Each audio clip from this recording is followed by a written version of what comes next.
G20.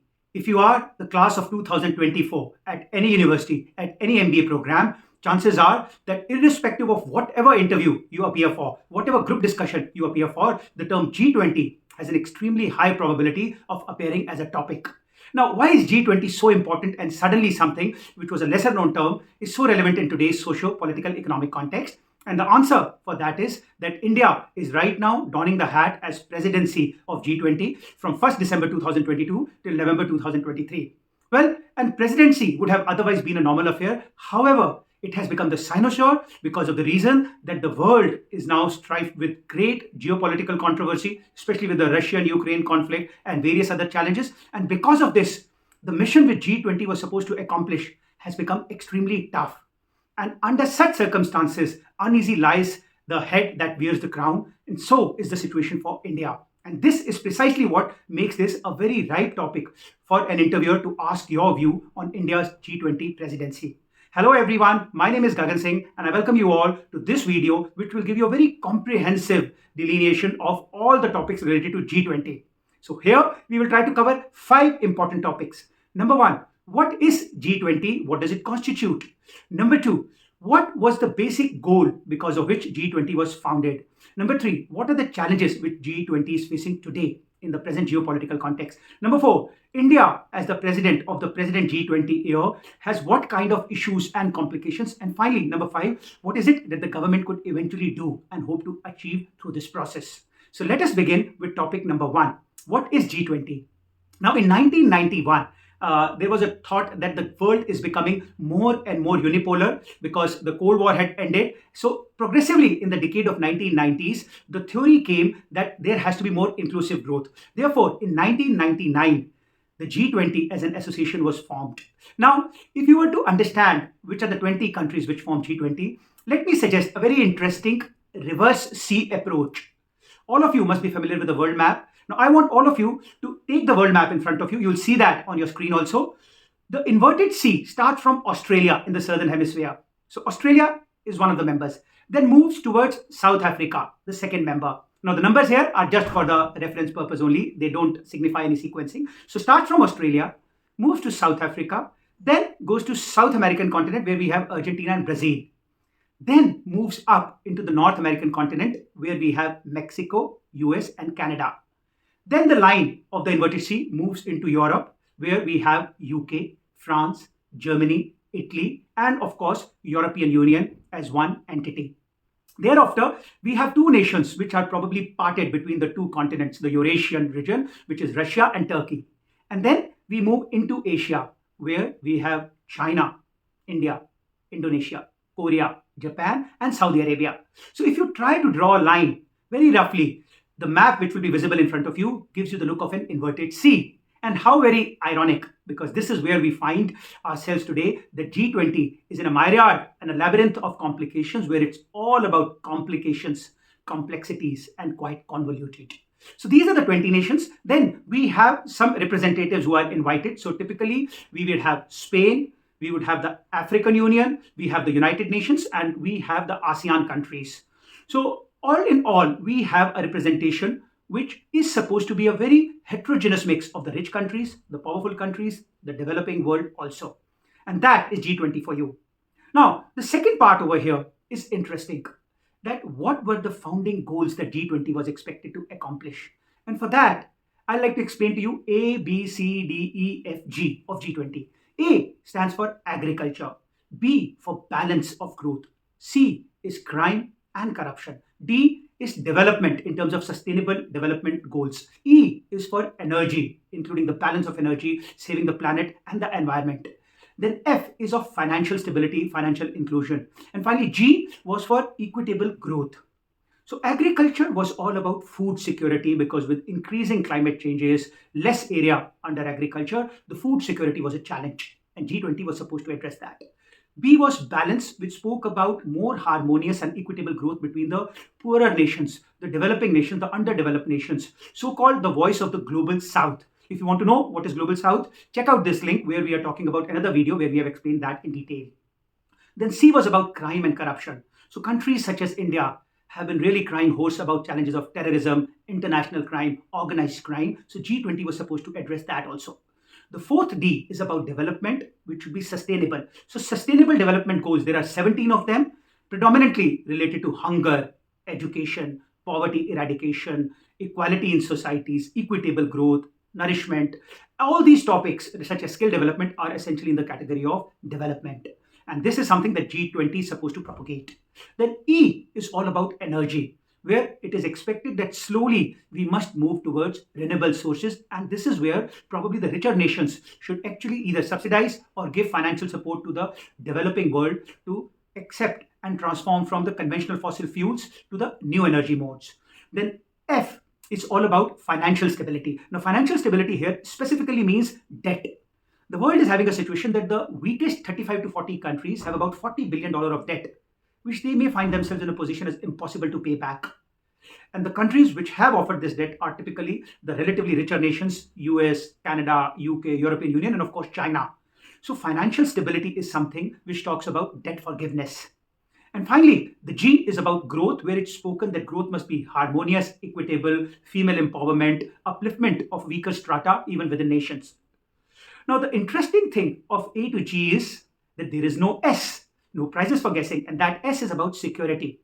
So issues related to global security, war, conflicts are technically not supposed to be discussed at G20. That is a topic of United Nations, the Security Council.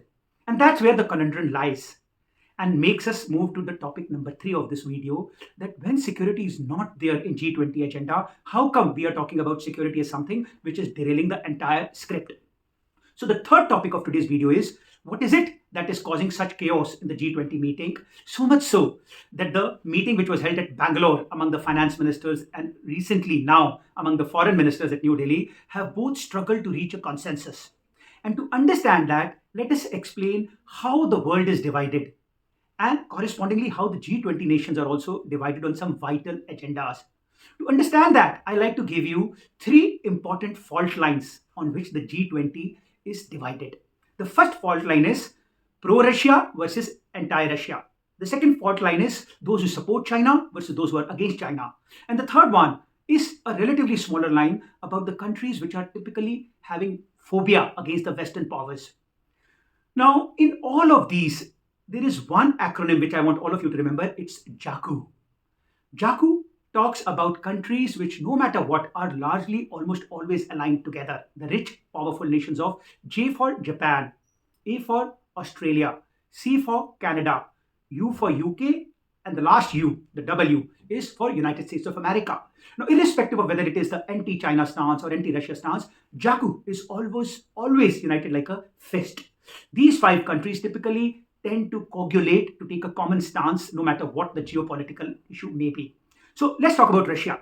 Now, the countries which have taken a very strong anti-Russia stance are essentially the JACU: Japan, Australia, Canada, UK, US, plus largely the European Union belt, which is of course France, Germany, Italy, and the European Union in its entirety.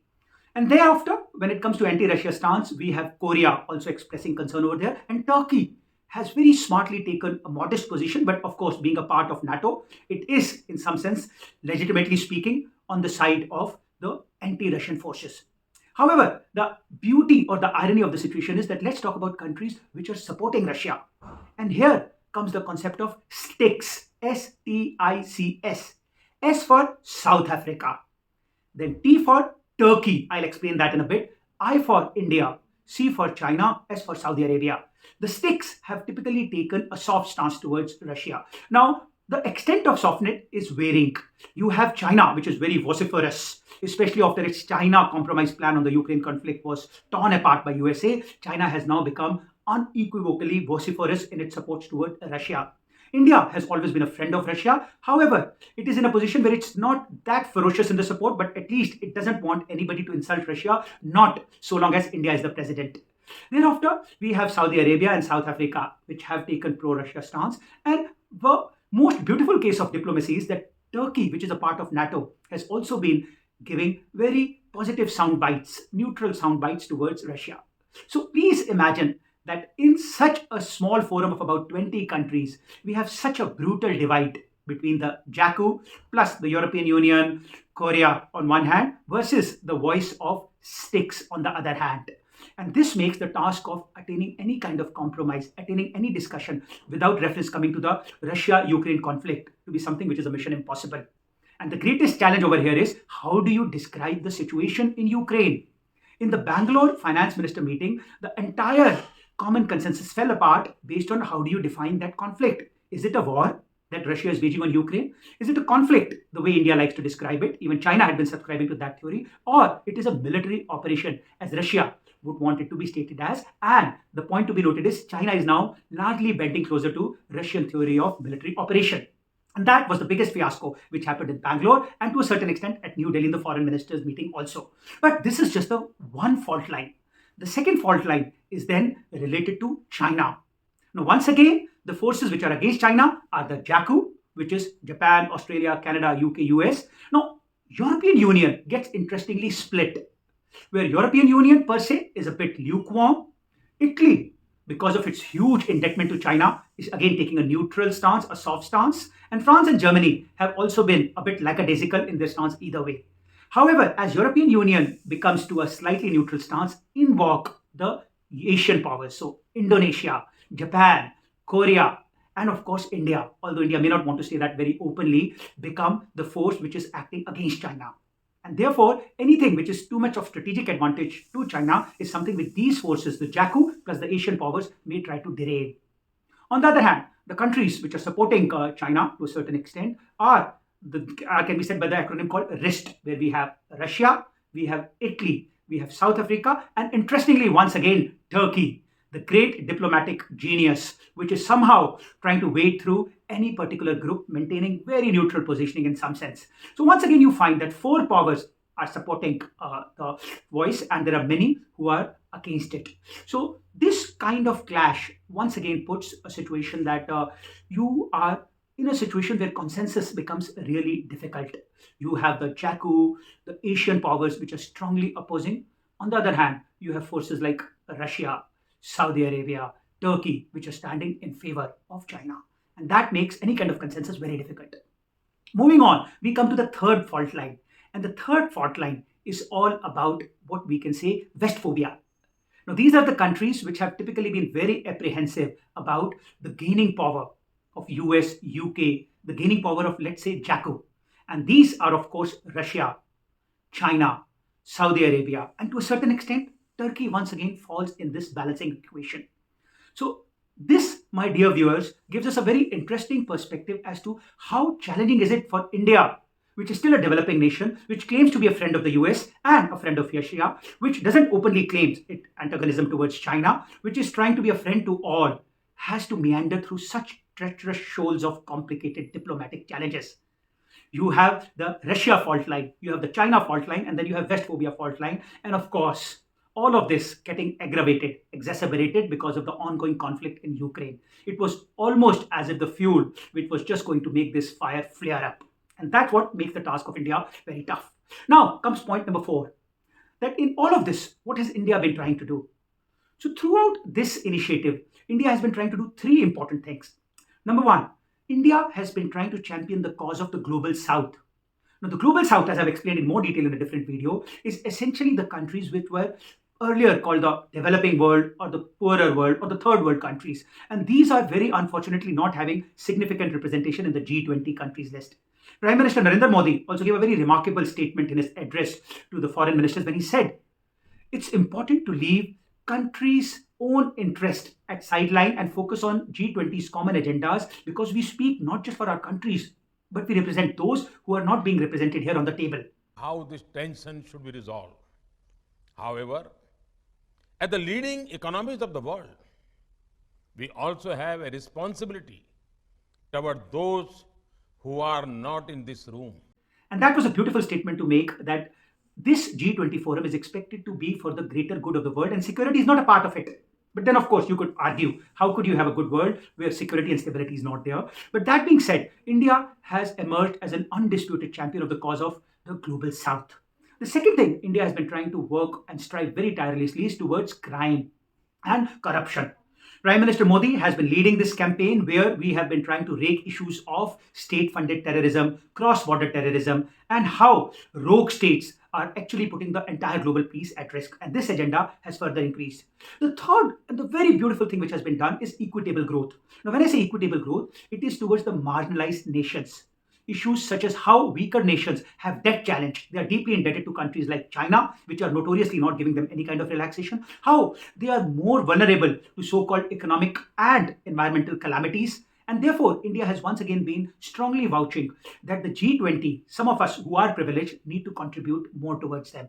This therefore puts India in a very unique position where, in the times to come, as a champion voice of the underprivileged nations, of the developing nations, India could stake a claim for a seat at United Nations Security Council and actually do some good work towards paving the path for global peace. However, finally, the last point for today is what is the way forward? Now, as we all know, the ultimate climatic conclusion of the G20 will be the leaders' meet, where we expect all the 20 leaders to come. And of course, some other leaders of state will gather. So, India roughly has about 6 odd months where during this period, India needs to work hard to have consensus. And this would require India to once again step up its diplomacy. And any kind of consensus would need consternations to be allayed among the JACO. And therefore, India, as a very powerful member of the Quad, would need to work nicely with the United States, with Australia and Japan to try to placate sentiments and help them see the logic of confining to the G20 agenda. Similarly, India has very smartly taken a neutral stance towards Russia. India has tried to abstain from any kind of vote which gives censure to Russia. So India would like to use that clout to ask Russia also to have more specific focus of silo on the G20 related agenda. And all this while, the third important thing which India could do is continue to work closely with the global south and make sure that any issue which is the pain point of global south is discussed in G20 as a forum. Therefore, no matter which side are we today on, the important mission which India tries to accomplish through G20 is a happier, equitable, peaceful, and a harmonious world.